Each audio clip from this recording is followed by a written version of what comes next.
তো ফাইনালিস্টরা ডান, মানে মজার ব্যাপার যে কিলিয়ান এমবাপে রিয়াল মাদ্রিদে এসেছিল চ্যাম্পিয়ন্স লিগ জিততে, রাইট? মানে এটা অবশ্যই একটা পার্ট, মানে ওর স্বপ্ন ছিল মাদ্রিদে খেলা, তো সেখানে এটাও একটা বড় স্বপ্ন ছিল চ্যাম্পিয়ন্স লিগ জেতা।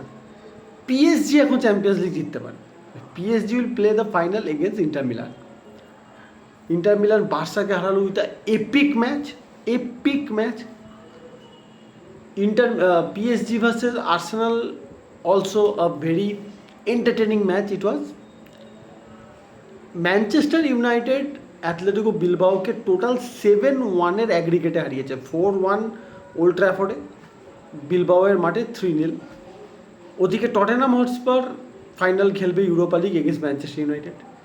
চেলসি কনফারেন্স লিগ ফাইনাল খেলবে এগেন্স্ট রিয়াল বেটিস, সেই রিয়াল বেটিস যেখানে এখন অ্যান্টনি রোনাল্ডিনোর মতো লেভেলে পারফরমেন্স করছে, যেখানে অ্যান্টনি এখন রিয়াল বেটিসের কাইন্ড অফ বলতে পারেন মারাদোনা হয়ে দাঁড়িয়েছে। তো এতগুলো ম্যাচ হয়ে গেল, অল্প অল্প করেই সব কটা বিষয় নিয়ে ছোটো করে একটুখানি কথা বলি আজকে। তাহলে চলুন আপনাদের সাথে ডিসকাস করি বা শেয়ার করি। বার্সেলোনা ভার্সেস ইন্টার মিলান, মানে ইন্টার মিলান স্যান সিরোতে যে ম্যাচটা আমরা দেখলাম, it's a all time classics. First হাফে Inter Milan were too good, Inter Milan খুবই ভালো ছিল, এটা তো মানতেই হবে। বাট যেভাবে বার্সেলোনা সেকেন্ড হাফে কাম ব্যাক করলো, আর অবভিয়াসলি কপাল তো খারাপ ছিল, সোজা কথা। যে কটা চান্স ইন্টার ক্রিয়েট করেছে গোল হয়ে গেছে। বার্সা কিন্তু ম্যাচটা আরও বেশি গোলে জিততে পারত, বিশেষ করে সোমারের ওই সেভটা। ভাই what a save, it was a match winning save actually, লাস্টে প্রুভ হলো এটা। বাট 92 মিনিটে যখন লামিনে জামাল বার হিট করে, ওটাও একটা ক্রুশিয়াল টার্নিং পয়েন্ট হতে হলো পরে, কারণ লামিনে জামাল যেটা বারে হিট করেছিল, যদি ভিডিওটা দেখেন সেখানে সোমার কিন্তু আর নিজের হাতটা বাড়ায়নি, তো একটু এদিক ওদিক থাকা মানে গোল হয়ে যেত ফার্স্ট বার দিয়ে। বাট আমি জানি না এটা সোমার জাজ করতে পেরেছিল কিনা, কিন্তু লামিনে জামালের বারে হিট করার। এছাড়াও বার্সা কিন্তু চান্সেস ক্রিয়েট করেছিল। লেভানডস্কি একটা 3 ইয়ার্স থেকে গোল মিস করেছে হেডার। এখন আমরা এই সোশ্যাল মিডিয়ার যুগে যেটা মেন সমস্যা কী জানেন, আমরা যেটা হয়ে গেছে এখন চিন্তাভাবনার মধ্যে, সেটা হচ্ছে যে আমরা এক্সপেক্ট করি everything need to be perfect. আর পেপ গার্দিওলা যে ফুটবলের ফিলোসফি ওয়ার্ল্ড ফুটবলকে গিফট করেছে, সেটার পর একটা এই জায়গায় চলে এসছে যে ভালো ফুটবল খেলেই জিততে হবে। দেখুন, inter Milan is kind of A team যারা কিন্তু ভালো ফুটবলও খেলতে পারে, ফার্স্ট হাফে তারা দেখিয়েছে।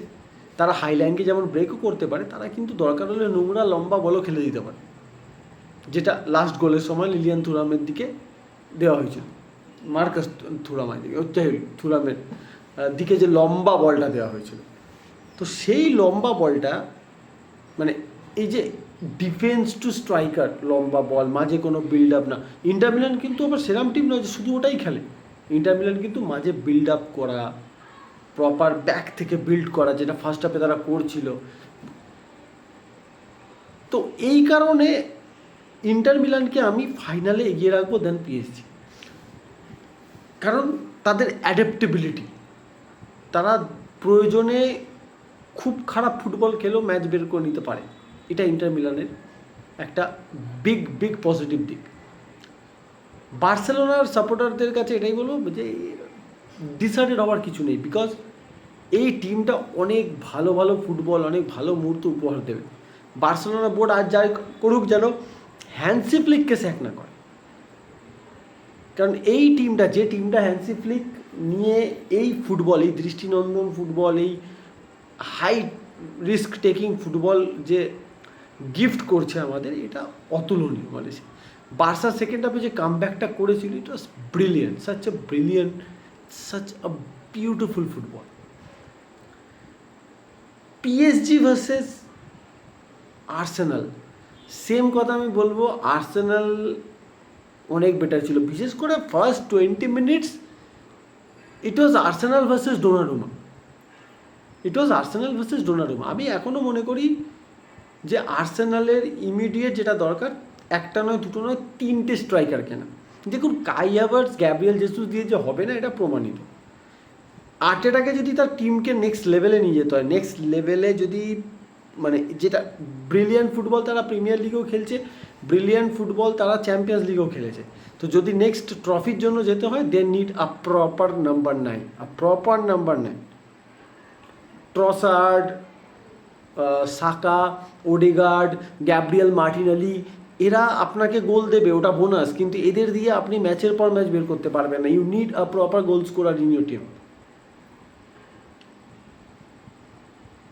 ফার্স্ট 20 মিনিটস আর্সেনাল যে ফুটবলটা খেলেছিল পিএসজির মাঠে, মানে সিরিয়াসলি ওই 20 মিনিট, প্রথম 20 মিনিটে ডোনারুমার ওই 3টে সেভ, লাস্টে আরেকটা সাকার সেভ, সেই অনুপাতে পিএসজিও চান্স ক্রিয়েট করেছে, এমন নয় যে করেনি, কিন্তু আর্সেনাল যদি ফার্স্ট 20 মিনিটসে 2টো গোল করে দিত খেলা সম্পূর্ণভাবে অন্যরকম হতো। কারণ আর্সেনালের সেই ক্যাপাবিলিটি আছে, আর্টেটার এই টিমটার ওই ক্যাপাবিলিটি আছে যে তারা কী করে খেলাটাকে কন্ট্রোল করতে পারে, কীভাবে খেলার রিদম, খেলার মোমেন্টামটাকে নিজেদের পরে নিয়ে আসতে পারে। বাট ওই গোলটা হওয়া খুব দরকার ছিল, বিশেষ করে একটাও যদি গোল হতো না ইনিশিয়াল স্টার্টে, আর্সেনাল যদি লিড করতো হয়তো খেলাটা অন্যরকম হতো। কারণ পিএসজির ডিফেন্সকে আমার অপ্রতিরোধ্য লাগেনি। সো এই কারণে আমি আপনাদের বললাম যে ইন্টার মিলানের অ্যাডভান্টেজ থাকবে ফাইনালে, আমার যেটা মনে হচ্ছে। বাট হার্ড লাক আর্সেনালেরও, ওরা লাস্ট 3টে সিজন প্রিমিয়ার লিগেও চেষ্টা করে যাচ্ছে বাট পেরে উঠছে না। চ্যাম্পিয়ন্স লিগে খুব ভালো ফুটবল খেলে এবারে সেমিফাইনালে পেরে উঠলো না, যেখানে আমার মনে হলো যে যদি 2টো ম্যাচ দেখে বলেন তাহলে হয়তো আর্সেনাল ডিজার্ভ করে ফাইনাল খেলা, মানে তাদের ফুটবল দিয়ে। বাট আলটিমেটলি এইসব কথা বলে তো লাভ নেই, কারণ আপনাকে গোলটা করতে হবে। তো তারপর কালকে দেখুন, আমি ম্যানচেস্টার ইউনাইটেড সাপোর্টার, অনেক অতি বড় ম্যানচেস্টার ইউনাইটেড সাপোর্টারদের সাথে কথা বলেও দেখেছি ম্যানচেস্টার ইউনাইটেড অ্যাথলেটিকো বিলবাওকে 7-1 অ্যাগ্রিগেটে হারাবে, এই টাইমে আমরা এটা চিন্তা করিনি। সেমিফাইনাল থেকে আমরা ফাইনালে যাব এটা চিন্তা করেছিলাম, যে এটা পজিটিভ ছিলাম যে হ্যাঁ, যে ঝড়টা আমরা অলিম্পিক লিও ম্যাচে কাটিয়ে উঠেছি, তারপর এই ইউরোপা লিগটা যেন ইউনাইটেডের জন্য সেই চ্যাম্পিয়ন্স লাকটা, যেটা একটা টিমের দরকার পড়ে, একটা চ্যাম্পিয়ন্স লাক দরকার পড়ে, সেটা এই ইউনাইটেডের সঙ্গে আছে, এটা বোঝা যাচ্ছিল। কিন্তু আমরা অতি বড় সাপোর্টাররাও বলতে পারবো না কখনো যে আমরা এটা কনফিডেন্সের সাথে একদম মেনে নিয়েছিলাম যে ইউনাইটেড এরম হাসতে খেলতে বিলবাওকে হারাবে। অবশ্যই ইনাকি উইলিয়ামস আর নিকো উইলিয়ামসের না থাকাটা কালকে ইউনাইটেডের জন্য বিগ পজিটিভ পয়েন্ট ছিল, বিগ পজিটিভ পয়েন্ট। এখন কালকের ম্যাচটাকে যদি ট্যাকটিক্যালি ভাঙতে হয়, ফার্স্ট হাফে United were not that good, but আমি বলবো না যে ইউনাইটেড খুব খারাপ ছিল, বাট নট দ্যাট গুড যে একদম ডিসাইসিভ, যেটা সেকেন্ড হাফে আমরা দেখলাম। অ্যাটাকিং থার্ডে যতবারই ইউনাইটেড যাচ্ছিল মনে হচ্ছিলো যেন যে কোনো মোমেন্টে গোল হতে পারে, বিশেষ করে আমাদ মাউন্ট আসার পর যতবার অ্যাটাক হয়েছে। কারণ আমাদ আর গার্নাচোর এটাই একটি difference, Garnacho is a very good prospect, কিন্তু গার্নাচো খুব ক্রুশাল মোমেন্টে গোল মিস করে। কালকেও যে গোলটা মিস করেছে ওই মিসটা রিগ্রেট করতে পারতো।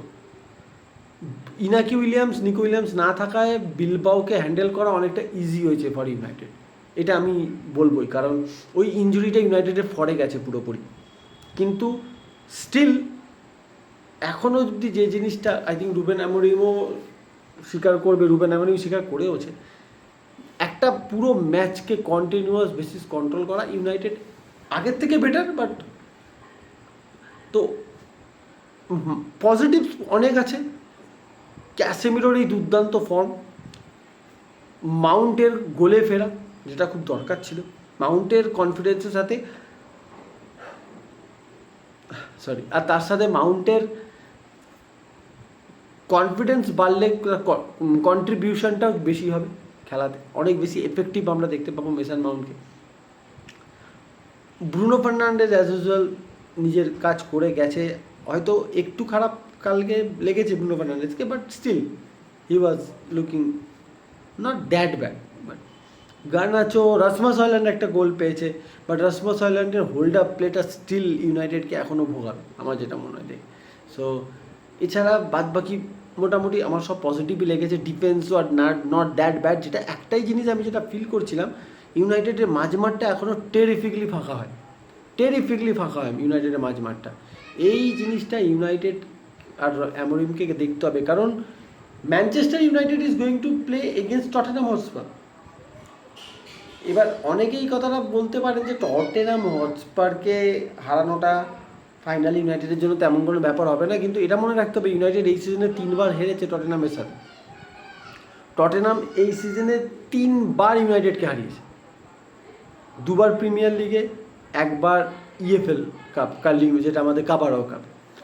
তো টটেনহামের সেই দিক থেকে দেখতে গেলে একটা অ্যাডভান্টেজ থাকবে, একটা কনফিডেন্স থাকবে এগেন্স্ট ইউনাইটেড। কিন্তু ইউনাইটেডকে টটেনহাম হারিয়েছিল আর এখন যে ইউনাইটেড ইউরোপা লিগে ফর্মে চলছে, বিশেষ করে ইউরোপা লিগে, তাতে কিন্তু ডিফারেন্সেস আছে। United is playing quite well এই মুহূর্তে। যদি আমরা এমন একটা সিচুয়েশনের মধ্যে দিয়ে যাচ্ছি যে উই ক্যানট ট্রাস্ট ইউনাইটেড 100%, কিন্তু আমি কনফিডেন্ট যে ইউনাইটেডের জন্য ইউরোপা লিগ জেতার একটা বিশাল সুযোগ। ফাইনালে চলে গেছে। ইউনাইটেডের ফরে কী যাবে? ইউনাইটেডের ফরে যাবে তাদের ম্যাক্সিমাম কি প্লেয়ারদের অ্যাভেলেবিলিটি। ডিলিট অ্যাভেলেবেল থাকলে আই থিঙ্ক খুব বেটার হতো, বিকজ লিন্ডেলফকে আমার এখনও লো অফ কনফিডেন্স মনে হচ্ছে, কালকেও মনে হয়েছে দেখে।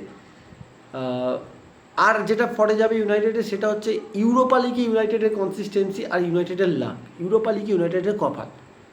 দেখুন, কপাল না থাকলে লিওর দিন ওই কামব্যাকটা হয় না, সোজা সাপটা কথা। কপাল না থাকলে ওই 12 মিনিটের মধ্যে 3 গোল শোধ করা হয়ে ওঠে না। ওটা এই ঘটনা বারবার ঘটেও না, ইউনাইটেডের সাথেও হলেও ঘটবে না বারবার। বাট চ্যাম্পিয়ন্স লাক যেটা বলে, সেটা ইউনাইটেডের সাথে এবারে আছে। ক্যাসেমিরোর ফর্মে থাকাটা ইউনাইটেডের জন্য খুব পজিটিভ।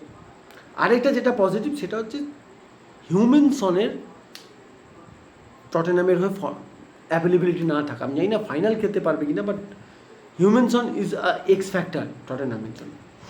এখন দুটো প্রিমিয়ার লিগের খারাপ আর আন্ডার পারফর্ম করা টিম এবারে ইউরোপা লিগ ফাইনাল খেলবে, টটেনহাম আর ম্যানচেস্টার ইউনাইটেড। একজন আছে 15-14, একজন আছে 16। তো এই সিচুয়েশান, প্রেডিকশন হ্যান এগুলো নিয়ে তো পরে কথা বলবো, but I am quite hopeful about United. আর ওদিকে অ্যান্টনি তো নিজের কাজ করে যাচ্ছে। ফিওরেন্তিনাকে প্রায় একাই হারিয়ে দিল, 2টো লিগে 2টো গোল, 1টা assist. So Antony is looking brilliant. অ্যান্টনিকে নিয়ে আবার কি চিন্তা ভাবনা করবে? আমার মনে হয় না স্টিল করবে বলে, বিকজ সব প্লেয়ার সব লিগে গিয়ে একই কাজ করতে পারে বলে আমার মনে হয় না। অ্যান্টনির জন্য আই থিঙ্ক অ্যান্টনিকে দেখে ভালো লাগছে, হি ইজ প্লেইং ব্রিলিয়ান্টলি, সত্যি খুব ভালো খেলছে। তো এইটুকুই, এর বাইরে আর কিছু তেমন করে কিছু বলার নেই। It's a happy feeling, it's a positive vibe এখন। তো এটুকুই। Champions League final, Premier League almost শেষের দিকে। চ্যাম্পিয়ন তো লিভারপুল হয়ে গেছে। টপ 5 কারা হবে সেটা নিয়ে দুর্দান্ত লড়াই চলছে। City, Nottingham forest, Newcastle, Aston villa, Chelsea, এই 5টা টিমের মধ্যে। তো খুব ইম্পর্টেন্ট উইক এই 5টা টিমের জন্য। ইটালিয়ান লিগটা জমে গেছে। আর এল ক্লাসিকো, বার্সা এই যে সেমিফাইনালটা হেরেছে, রিয়াল মাদ্রিদ কি আর একটা কাটা ঘায়ের ওপর নুনের ছেটা দিতে পারবে আমি জানি না, কিন্তু ট্রিপল বার্সা পাচ্ছে না। বাট লা লিগার এই এল ক্লাসিকোটা খুব ইম্পর্টেন্ট হবে। Barca will give there all. মাদ্রিদের কাছে একটা চান্স আছে, এটার একটা সুযোগের সদ্ব্যবহার নেওয়া, কি বার্সা একটু তো কোথাও ফিজিক্যালি একটু ক্লান্ত থাকবে একটা 120 মিনিটের ম্যাচ খেলার পর। সো যদি সেটা রিয়াল মাদ্রিদ কোনোভাবে সেই ফাঁকটা দিয়ে ঢুকতে পারে, ছুঁচের মতো হয়ে ফাল হয়ে বেরোতে পারে। সো লেটস সি কী হয়, then we will talk about it. ততক্ষণের জন্য সবাই খুব ভালো থাকবেন, টেক কেয়ার, বাই।